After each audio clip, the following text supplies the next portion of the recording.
Estamos apresentando Direto ao Ponto, uma realização do grupo Os Mensageiros. Alguns espíritas afirmam que a mediunidade evidenciou-se também na vida de grandes personagens da história.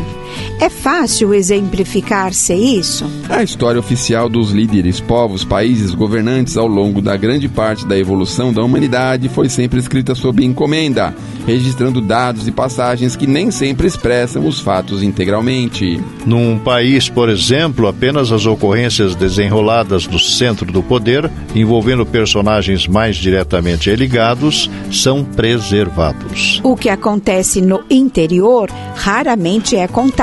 O Antigo Testamento, em vários dos seus escritos, mostra a dependência de reis, faraós e soberanos, de oráculos pitonisas que lhes decifravam sonhos, pressentimentos ou até mesmo a influência dos astros diante de decisões a serem tomadas. O tempo foi aparentemente afastando uns e outros, minimizando essa influência.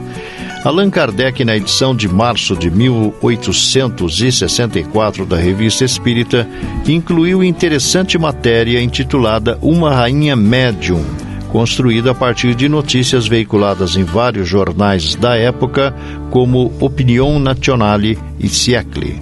Tais escritos fazem referência a fatos envolvendo a Rainha Vitória, que durante 64 anos esteve à frente do trono da Inglaterra. Marcou a história daquele país de tal forma que seu reinado era vitoriana, por uma série de ações na área social, como a abolição da escravatura no Império Britânico, redução da jornada de trabalho para 10 horas, instalação do direito ao voto para todos os trabalhadores, expansão das colônias, grande ascensão da burguesia industrial, entre outros feitos. Assumindo o trono aos 18 anos, teve 9 filhos com o primo e príncipe Alberto, com quem, por um amor profundo, casou aos 21 anos. Enviuvou aos 42, conservando luto até sua morte, 4 décadas depois. Comentando a citada notícia, diz Kardec: uma carta de pessoa bem informada revela que, recentemente, num conselho privado, onde fora discutida a questão dinamarquesa, a Rainha Vitória declarou que nada faria sem consultar o príncipe Alberto, que já morrera. E, com efeito, tendo-se retirado por um pouco para o seu gabinete, voltou dizendo que o príncipe pronunciava contra a guerra. Esse fato e outros semelhantes transpiraram e originaram a ideia de que seria oportuno estabelecer uma regência. Seguindo o codificador, acrescenta: tínhamos razão ao escrever que o Espiritismo tem adeptos até nos degraus dos tronos. Poderíamos ter dito até nos tronos. Vê-se, porém, que os próprios soberanos não escapam à qualificação dada aos que acreditam nas comunicações de além-túmulo. O jornal de Poitiers, que revela o mesmo caso, o acompanha desta reflexão: cair assim no domínio dos espíritos não é abandonar o das únicas realidades que tem de conduzir o mundo. Até certo ponto concordamos com a opinião do jornal, mas de outro ponto de vista. Para ele, os espíritos não são realidades, porque, segundo certas pessoas, só há realidade no que se vê e se toca. Ora, assim Deus não seria uma realidade. Contudo, quem ousaria dizer que ele não conduz o mundo? Que não há acontecimentos providenciais para levar a um determinado resultado?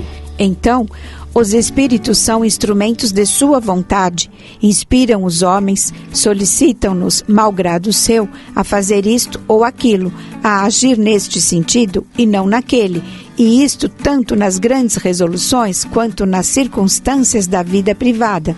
Assim, a esse respeito, não somos da opinião do jornal. Se os espíritos inspiram de maneira oculta, é para deixar ao homem o livre-arbítrio e a responsabilidade de seus atos. Se receber inspiração de um mau espírito, pode estar certo de receber, ao mesmo tempo, a de um bom, pois Deus jamais deixa o homem sem defesa contra as más sugestões. Cabe-lhe pesar e decidir conforme a sua consciência. Nas comunicações ostensivas por via mediúnica, não deve mais o homem abnegar o seu livre-arbítrio. Seria erro regular cegamente todos os passos e movimentos pelo conselho dos espíritos, porque há os que ainda podem ter ideias e preconceitos da vida. Só os espíritos superiores disso estão isentos. Em princípio, os espíritos não vêm nos conduzir. O objetivo de suas instruções é tornar-nos melhores, dar fé aos que não a têm, e não o de nos poupar o trabalho de pensar por nós mesmos.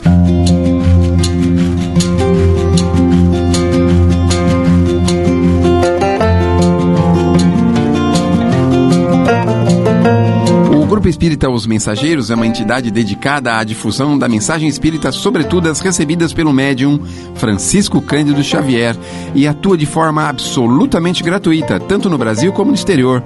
Publica também o jornal Os Mensageiros. O Grupo Espírita Os Mensageiros tem também o seu braço social, a AME, que mantém atividades sociais no Glicério e em Carapicuíba, além de Piedade. Venha conhecer-nos. Escreva-nos para se inteirar das demais atividades do grupo, enviando-nos sua correspondência para a Caixa Postal 522, CEP 01031 970, São Paulo, São Paulo, ou pelo endereço eletrônico mensageiros@mensageiros.org.br. Escreva, enviando-nos suas dúvidas, manifestando comentários ou opiniões. Na próxima semana, convidamos você para irmos direto ao ponto.